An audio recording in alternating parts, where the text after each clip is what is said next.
Hi there, my Zoom stamping friends.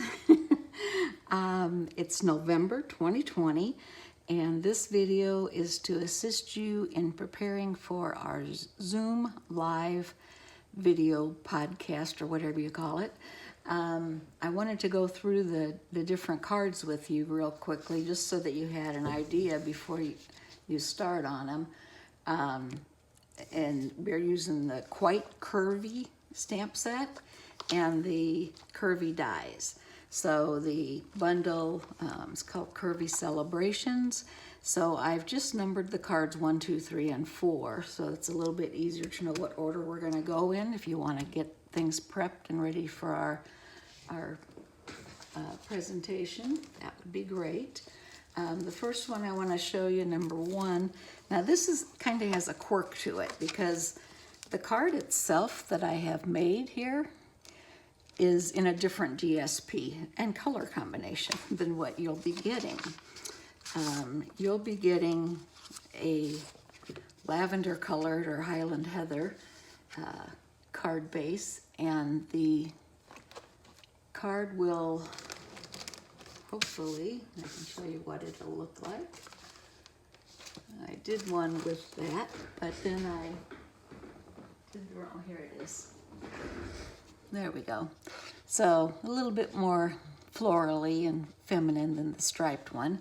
And now I'm sure you know, but any of the sentiments that I have on the cards, since you've purchased the stamp set, if you want to use a different sentiment, like there's a great birthday one in here, or if you need a specific card for your stash to mail out to people, then by all means, use whatever sentiment that you like. I did want to point out one thing though. Whenever you're cutting your die, the DSP with the die, we're using this one in most cases. And you'll notice that on the edge, there's one edge that cuts the paper and the other one doesn't cut. So what you end up with, in this case, this is the one done properly, is, sorry, I got a cut on my thumb. Band-Aid keeps coming loose. It has the holes on it, and the cut line is here. Now, when I put this on, I wasn't thinking, and I put it on backwards. So this one doesn't have the holes on it. So you just want to be careful how you place that. This should have gone on like this, so that that cut line is on the outside edge. So the piece that came off of this, the remainder of the DSP piece, has the holes in it, and you can use that for another card. You have the whole square to use. So I just wanted to show you that there is a specific way that that die should go. But if you don't, it's a card, and I don't think anyone's going to say, oh, wow, that doesn't have holes in it. And if they do, then don't send them cards anymore. So the other thing that you're going to do on this one is I sponged color on this background. And you can see whenever I did this one, I did it kind of in a peachy color to go with the colors in the stripes here. But this one I decided to I just was more blotchy and put the green and the purple in here so that it, again, coordinated with the DSP, but made it look, it's subtle, so it's behind there. And then I colored my birds with the Highland Heather and the Granny Apple Green. And then the stamp and the sentiment are both done in the Highland Heather. So this is the one that you'll be making. This is my sample, and on your instruction sheet, it'll show a picture of this one, but this is what you're actually making. So sorry about that little bit of confusion. I had printed out the wrong image whenever I printed them, and I didn't want to waste all the paper and the ink that I'd already used. So I figured I could explain that to you, and I know you guys can manage to see how that's done properly and not do it like I did. You're gonna love this set.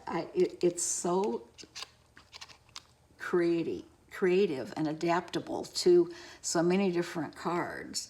And I've had so much fun playing with it. And I think a lot of you saw the samples that I did already. If you haven't, I will be doing a quick video on just dealing with this stamp set. So That's number 1. And number 2 in our curvy celebration is the one with the ivy, and it's on a brick wall.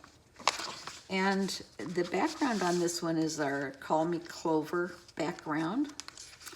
And the 3-dimensional embossing folder is the bricks. And you can see that they do have a relief to them so that it is textured.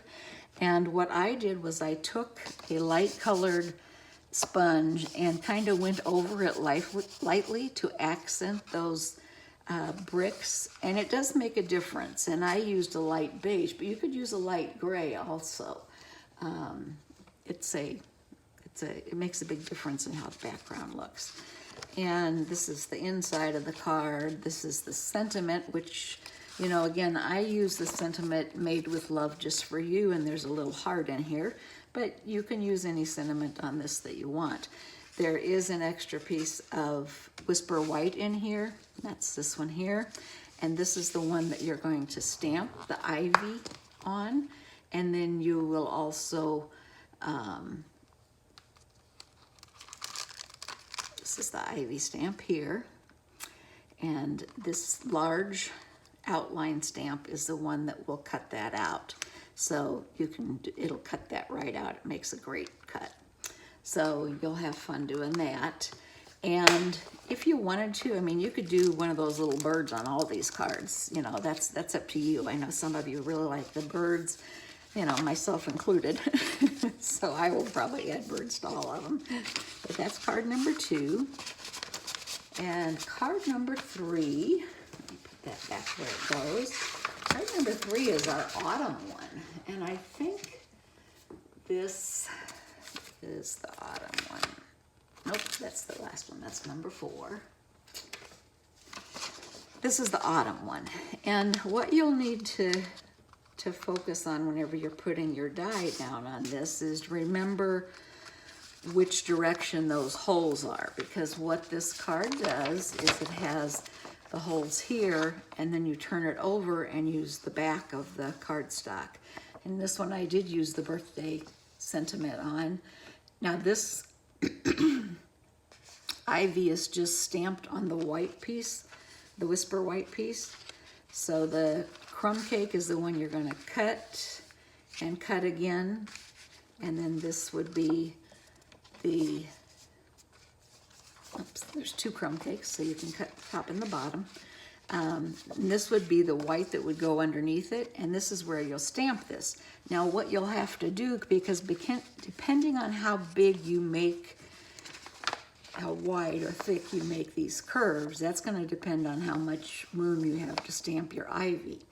And so I didn't stamp it for you, and what I would suggest is to cut these and then lay them on your Whisper White piece with that curve wherever it's going to be, and then kind of look at that as to that's where you want to stamp at roughly or approximately, and put your stamp on there. This is actually a horizontal card, so it'd go more like this with the ivy in here, and then your curves can go down closer to it, however you want to design that card.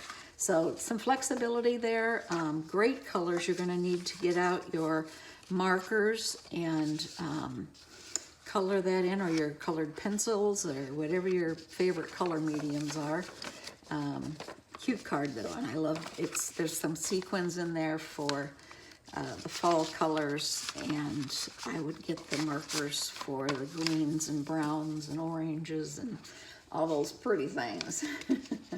Glenn and I were having our coffee this afternoon, and we were just looking at some of the trees on the property that have really turned a beautiful color in the last few days now that it's gotten cooler.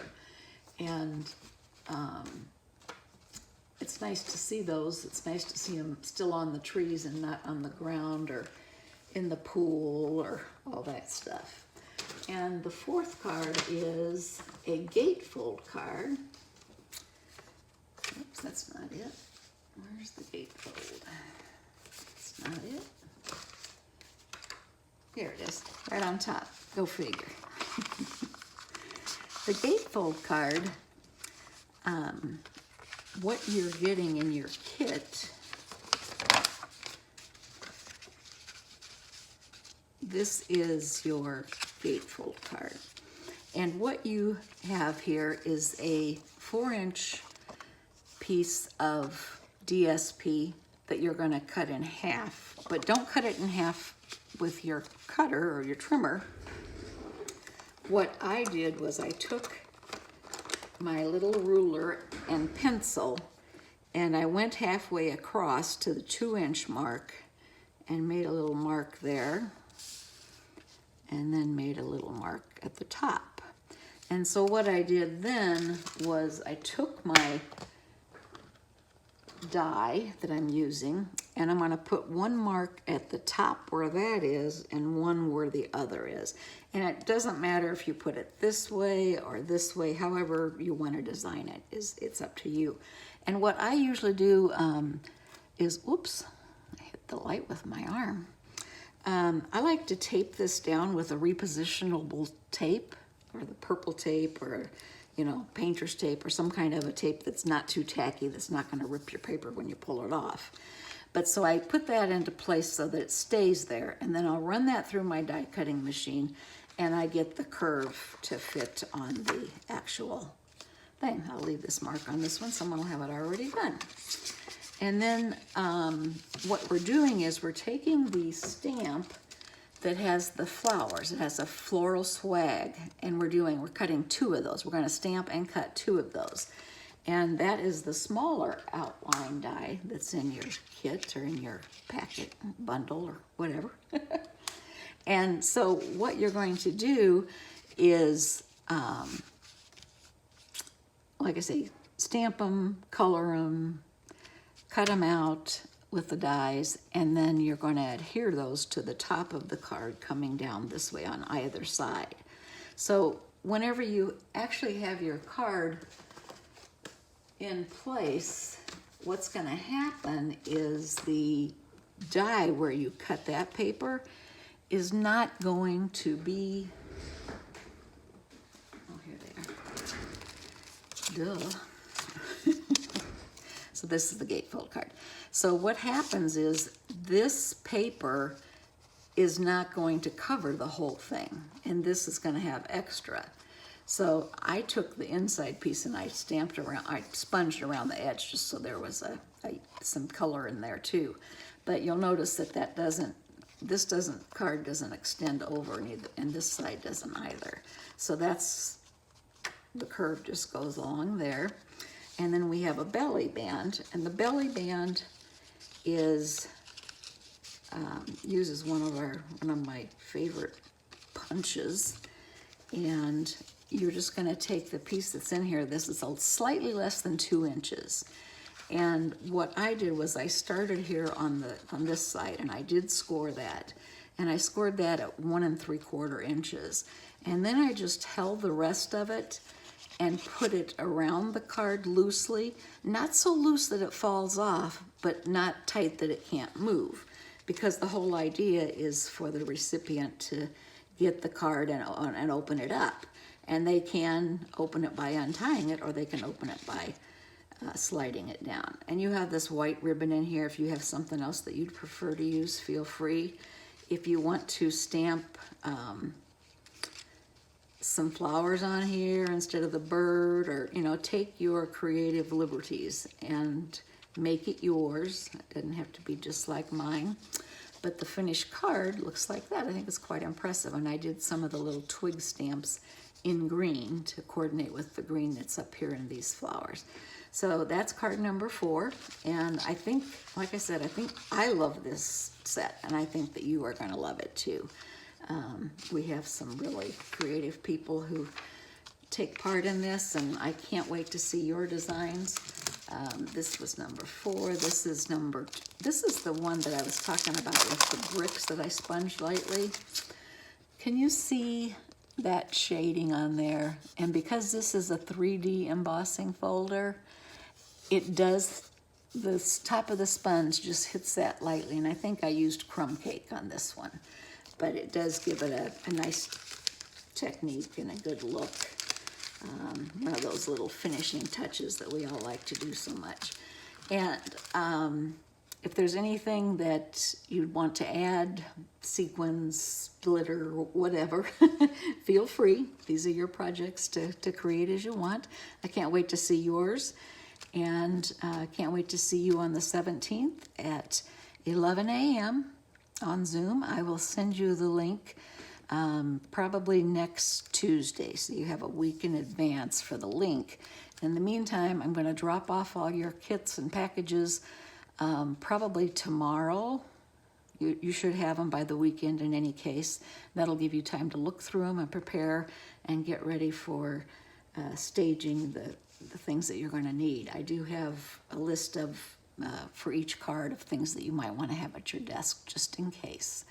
So thanks again for participating this month. I really appreciate your support, and I love this stamp set. I'm confident that you will too. Can't wait to see all the cards you create, and I will have a video going of mine. So take care, and I'll see you soon. Happy stamping.